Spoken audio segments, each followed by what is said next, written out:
नमस्कार दोस्तों, उड़ान एस एकेडमी की इस ई लर्निंग प्लेटफॉर्म पे मैं मोहम्मद रियाज आप सभी का स्वागत करता हूँ।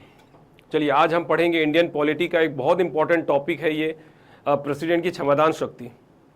चलिए स्टार्ट करते हैं। प्रेसिडेंट की क्षमतान शक्ति, यहाँ पर ध्यान दीजिएगा। आर्टिकल 72(1) में राष्ट्रपति की क्षमतान शक्ति के बारे में बताया गया है। क्षमतान शक्ति का वर्णन किया गया है और क्षमतान शक्ति का प्रयोग, राष्ट्रपति क्षमतान शक्ति का प्रयोग कई तरीकों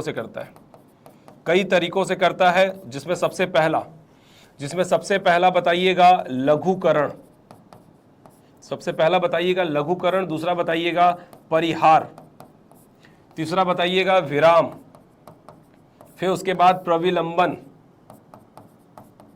प्रविलंबन और फिर अंतिम में बता दीजिएगा क्षमा। ये 5 तरीके हैं राष्ट्रपति की क्षमतान शक्ति का प्रयोग करने के। सबसे पहले इनके कीवर्ड्स याद रखिएगा। लघुकरण में दंड की प्रकृति को क्या किया जाता है? दंड की प्रकृति को कम किया जाता है। परिहार में दंड की मात्रा को कम किया जाता है। विराम में दंड की कठोरता को कम किया जाता है। प्रविलंबन में मृत्यु दंड को अस्थायी तौर पे क्या किया जाता है? निलंबित किया जाता है। अस्थायी तौर पे निलंबित किया जाता है। और इसमें मृत्यु दंड को क्या किया जाता है? माफ किया जाता है, क्षमा दे दी जाती है मृत्यु दंड से। ये एक कीवर्ड हो गया। अब इसमें समझिएगा, लघुकरण में प्रकृति को कम किया जाता है, तो इसमें याद रखिएगा, इसमें प्रकृति को कम करने का मतलब यह है कि आपके कठोर कारावास को साधारण कारावास में बदल देना। कठोर कारावास को साधारण कारावास में क्या कर देना? बदल देना। एग्जाम्पल से समझिएगा कि अगर आपके मृत्यु दंड को क्या कर दिया जाए? आजीवन कारावास में क्या कर दिया जाए? बदल दिया जाए। यह हो गया प्रकृति को बदलना। यानी जो मृत्यु दंड की थी उसकी प्रकृति को बदलकर क्या कर दिया गया? आजीवन कारावास कर दिया गया। यानी कि आपकी कठोर कारावास को साधारण कारावास में क्या कर दिया गया? बदल दिया गया। जब मात्रा में कमी करने की बात होती है परिहार में, तो इसमें क्या किया जाता है? इसमें प्रकृति को बदले बिना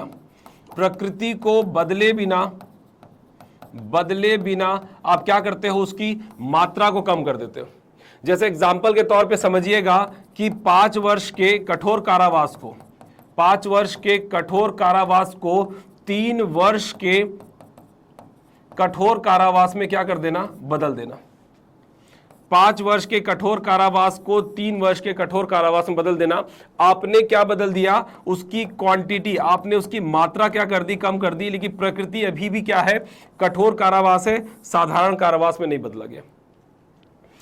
यहां पर कठोरता की बात करें तो कठोरता में कमी जो है वो विशेष कारणों को देखते हुए, यहां पर समझिएगा, विशेष कारणों को देखते हुए क्या किसमें कमी करना? तो बताइएगा, कठोरता में कमी करना। और कठोरता में कमी प्रकृति को कम करके और दूसरा उसकी मात्रा को कम करके या फिर दोनों को कम करके की जा सकती है। यहां पर विशेष कारण मैं पहले मेंशन कर दिया हूं, विशेष कारणों को देखते हुए। जैसे एग्जाम्पल के तौर पे समझिएगा कि अगर गर्भवती महिला है, गर्भवती महिला की बात करें तो गर्भवती महिला के मृत्यु दंड को क्या करना?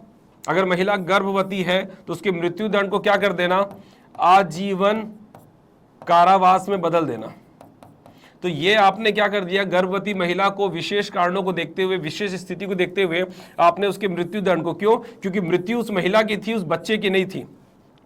तो बच्चे का क्या कसूर है? इसलिए उस मृत्यु दंड को हटाकर क्या कर दिया गया? आजीवन कारावास कर दिया गया। या दूसरे अगर एग्जाम्पल की बात करूं तो किसी बूढ़े व्यक्ति के 5 वर्ष के कठोर कारावास को क्या कर देना? 2 वर्ष के साधारण कारावास में क्या कर देना? बदल देना। यहां पर आप देख रहे हैं इसकी मात्रा तो कम हो रही है, साथ में इसकी प्रकृति भी क्या हो जा रही है? बदल जा रही है। तो मात्रा भी बदल गई, प्रकृति भी कम हो गई। ये उस बूढ़े व्यक्ति की स्थिति को देखते हुए, यानी विशेष स्थिति को, विशेष कारणों को ध्यान में रखते हुए क्या किया जाता है? विराम क्षमादान शक्ति का प्रयोग किया जाता है।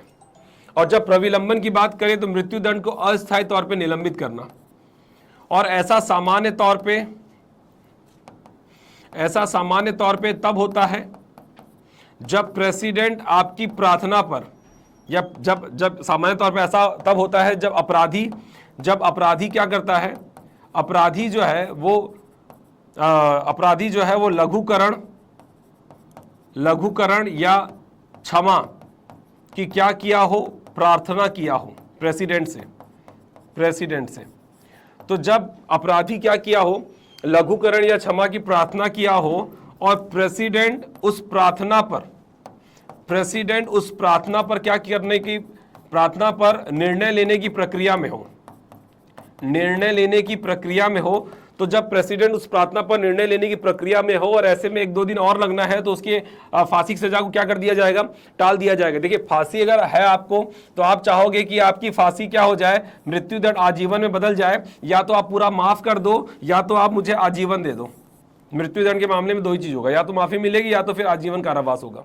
तो अगर आपने लघुकरण की या फिर क्षमा की प्रार्थना की और प्रेसिडेंट उसके निर्णय लेने के क्रम में हो, और अगर 1-8 दिन उसमें और लग रहा है, तो आपकी फांसी को उस टाइम के लिए क्या कर दिया जाएगा, निलंबित कर दिया जाएगा कि रुको, पहले मेरे को अपना निर्णय ले लेने दो, उसके बाद उसको फांसी देंगे।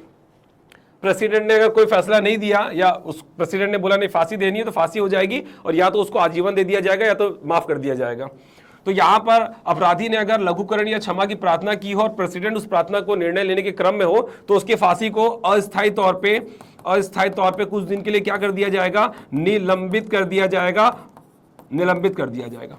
या दूसरा, इसका एग्जाम्पल में दूसरा समझिएगा कि बीमार व्यक्ति की फांसी को टालना भी इसी में आता है। बीमार व्यक्ति की फांसी को क्या करना, फांसी को टालना, बीमार व्यक्ति की फांसी को टालना भी इसी में आता है कि अगर आदमी बीमार है तो उसके फांसी को कुछ समय के लिए क्या कर दिया जाता है, होल्ड कर दिया जाता है, रोक दिया जाता है कि पहले ये ठीक हो जाए, उसके बाद इसको फांसी पे लटकाएंगे।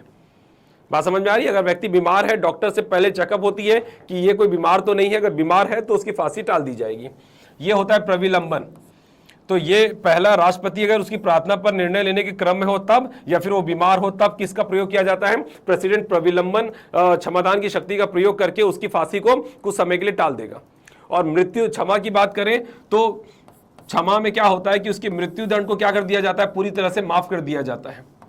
और इसमें अपराधी जो है माफी मिलने के बाद बिल्कुल वैसा हो जाता है जैसे कि उसने अपराध ही ना किया हो। याद रखिएगा, अब माफी, अगर प्रेसिडेंट ने अगर क्षमादान में क्षमा शक्ति का प्रयोग करके मृत्युदंड को माफ कर दिया, तो माफ होने के बाद अपराधी ऐसी स्थिति पहुंच जाता है कि उसने अपराध ही नहीं किया है, यानी कि जब प्रेसिडेंट ने माफ कर दिया तो वो हर तरीके से माफी मिल जाती है उसको। अगर वो जॉब के लिए अप्लाई करता है तो इनकेस उसको ये नहीं माना जाएगा कि वो क्राइम किया है। हाँ, परिस्थितियां ऐसी थी कि उसने कुछ एक्ट कर दिया, मर्डर हो गया, किसी का मर्डर कर दिया उसने, लेकिन परिस्थिति के हिसाब से उसने ऐसा कदम उठाया। अगर राष्ट्रपति को बात समझ में आती तो राष्ट्रपति उसकी मृत्युदंड को माफ कर देगा, और माफ करने के बाद वो बिल्कुल अपराध से एकदम मुक्त हो जाएगा, जैसे कि उसने कोई अपराध किया ही नहीं था।